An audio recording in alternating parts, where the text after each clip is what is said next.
what? Like what? They said Go ahead. they said I suck at basketball. Is it true? You got skills? And I'm gonna say something about that in a minute. What else? Yes, sir. Said I can't play basketball even though I have basketball practice. Say don't play basketball well. What else? Do people say about other people that's not? I play football and I play offensive line, and oftentimes I get up against a dude that's like 7 foot tall, 380 pounds. They laugh, and I can't block him. Because he just looks at you and thinks just because of the way you look on the outside. Well, you don't look like no small guy to me. What grade are you in? I'm a senior in high school. Boy, I tell you. Good And grade. think about Steve Smith, who used to play with the Panthers. He wasn't the tallest, but that mug was Tough. strong. He was He tough. was strong He and was tough. tough. He's not a kid. What else?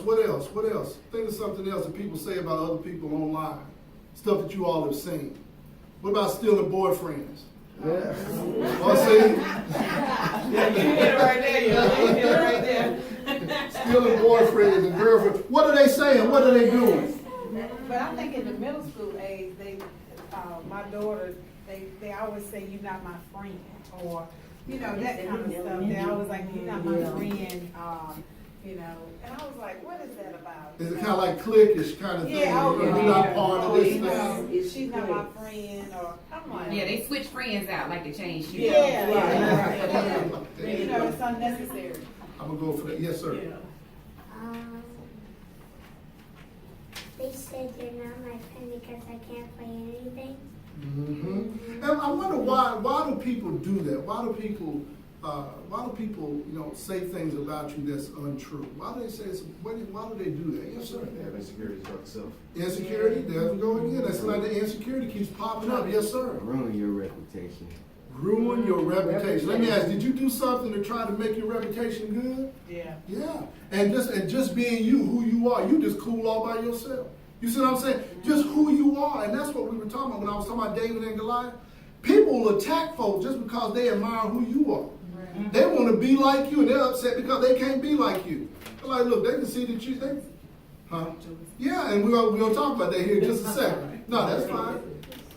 And also, under why they bully is because if it's around other people, if those people aren't gonna do something, they think they can make those other people laugh and like. Say that again. I want you to say that one more time. Say that. When they're around people and they're bullying someone, they want to make the other people laugh if the other people aren't going to do anything. Yeah. Because they feel like they want to embarrass you. They want to embarrass you. They think they get more friends and people gonna like them more. And if they bring all the attention to get them, people want to be around them. Or if you're not their friend, they can persuade you to not be friends with that person. They try to exile people by trying to pull you into that. Well, I ain't friends with her. And I get on my daughter about that. I said, what's that got to do with you being friends? Has this child done anything to you? Right. So you got to start discerning what you need to do, who you need to deal with. And you have to think for yourself, because just because somebody say, well, I'm not friends with her, that means I'm not going to be friends with her either. You could be missing out on the valuable friendship because you made the decision. You let somebody else, some other person, determine who's going to be in your life. And you can't do it. You got to say, I got to make the decision for myself. And they don't even know the reason why they not friends with them. They don't even know the reason. Don't even know. Just I'm like, well, why she not her friend?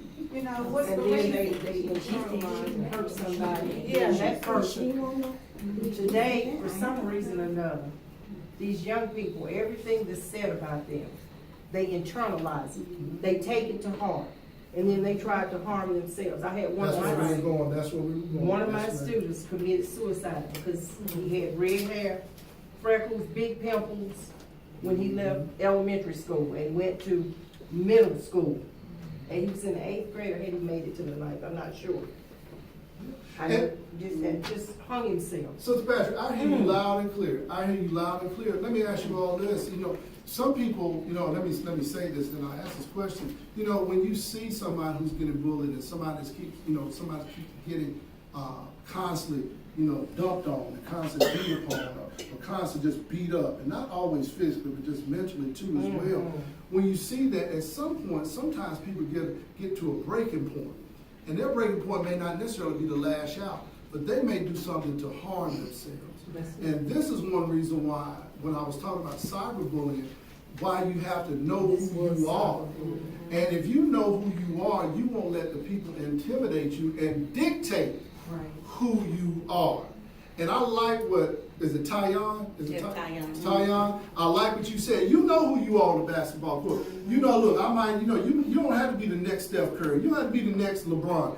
Look, you don't want to be the next one. You want to be the next Tyon. You see what I'm saying? You want to be bigger and better. But if you let people tell you that you can't, you never get to be anything. Just look at Michael Jordan. I know he was a little bit before some of you guys. Y'all know who Michael Jordan is. You know, he got cut in high school. He got cut, couldn't play. But now most of us wearing his shoes. He's the GOAT. Yeah, he's the greatest of all time. That's what a lot of people say. Most of them wearing, Jordans and all of that stuff. But just imagine if he would have stopped because of what people said. Even coaches. Even coaches said, no, you're not good enough. You're not going to make it. But he went ahead, he went on to Carolina, didn't start all 4 years. But Michael Jordan went out and did what he did, and he didn't let anybody in the pros or in college or anywhere dictate who he was. He went ahead and he knew who he was. Yes, sir. And I'm going to let you go. And then yes, sir. I thought you had your hand up. They also make you sad on the outside and the inside. That's right. Because what happens on that stuff that happens on the outside affects the inside, and then it'll turn around and be reversed, and it can come back out as well. Well, I just wanted to say this. I had to leave real quick, but I just wanted to say to all the young people, I admire you all for being here on Saturday, because this is the kind of stuff, just like she said, when you let people say something to you, you have to know who God says that you are. And the only way for you to know who God says you are is that you are in settings just like this, so that you know what God says about you. So when anybody else says anything about you, you don't have to internalize that, because you already know who the King who made you and created you said you were. So when they can say that stuff, you can let that roll right on off of you like some water. Keep your head up high and keep on moving. And peace out.